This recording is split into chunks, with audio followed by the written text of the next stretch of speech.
Jadi sintesis kepemimpinan adalah suatu cara untuk mempengaruhi orang lain untuk bekerja sama yang bisa menyelesaikan satu tujuan itu dari tujuan bersama. Nah,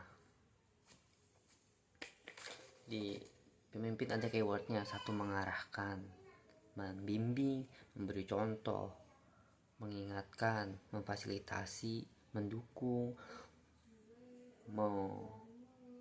mendorong, memotivasi, memberi kepedulian, persuasi, membuat orang taat, berinteraksi, ekspektasi, mengambil resiko, menjaga integritas, membangun iklim yang kondusif, dan yang terakhir percaya diri. Itu merupakan keyword dari kepemimpinan. Terus fungsi yang pertama ada fungsi perencanaan. Nah, di fungsi perencanaan ini kita bagi ada perencanaan jangka pendek dan perencanaan jangka panjang.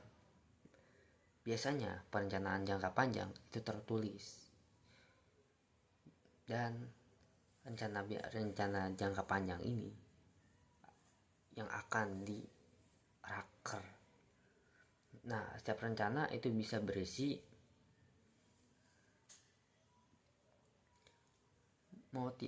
motif dan tujuan, maksud dan tujuan.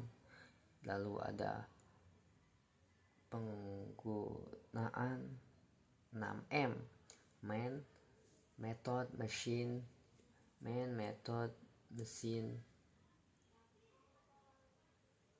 material, money, dan satu lagi. Lalu cara rencana itu juga berisi cara dan prosedur untuk mencapai tujuan.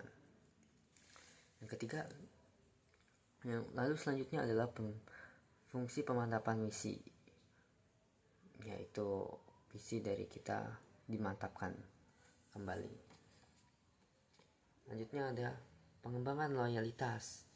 Kita harus loyalitas tuh maksudnya mengembangkan 3 kata ajaib: tolong, terima kasih, dan maaf.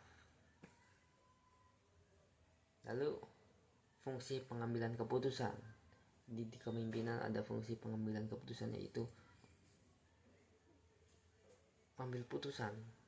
Nah, tipenya itu ada tipe tugas, tipe fungsi menjalankan tugas, yaitu mengingatkan, cari info, kasih info atau pendapat atau saran, lalu memberi penjelasan, menunjukkan kaitan antara gagasan dan saran yang dia berikan, dan juga menimbang atau merangkum gagasan. Lalu tipe fungsi pemeliharaan, itu anggotanya harus dipelihara secara ramah dan menyelesaikan perbedaan pendapat. Nah, selanjutnya dari sumber kedua, yaitu sebagai pemimpin juga sebagai manajer, ketua. Sebagai ketua itu adalah sebagai pemimpin dan juga manajer. Nah, yang pertama melakukan administrasi plus juga melakukan inovasi. Lalu memelihara apa yang ada plus membangun yang diperlukan. Yang ketiga, fokus pada sistem plus fokus pada pelaku atau anggota. Yang keempat,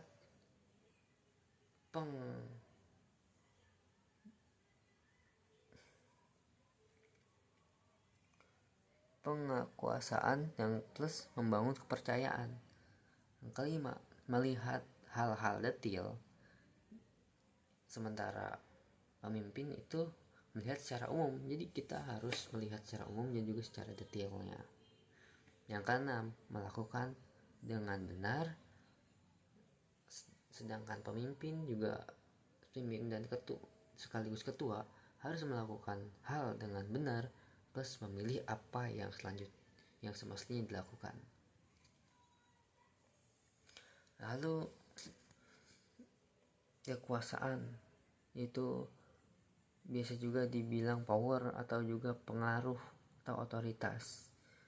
Nah, kekuasaan itu adalah kemampuan untuk menggunakan kekuatan, potensi untuk pengaruh, atau juga bisa dibilang potensi untuk pengaruh.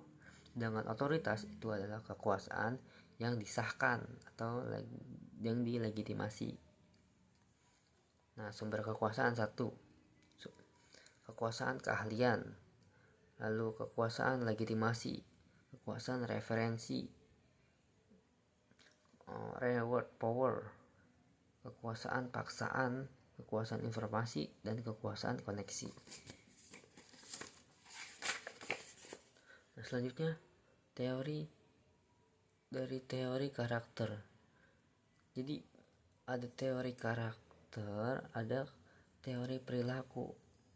Ini itu hal-hal yang hampir bertolak belakang. Jadi teori karakter itu adalah pemimpin yang terbentuk dari lahirnya.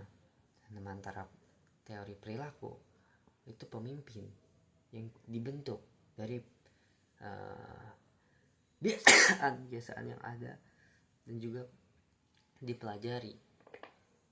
Baik, sintesis materi kepemimpinan sampai di sini. Wassalamualaikum.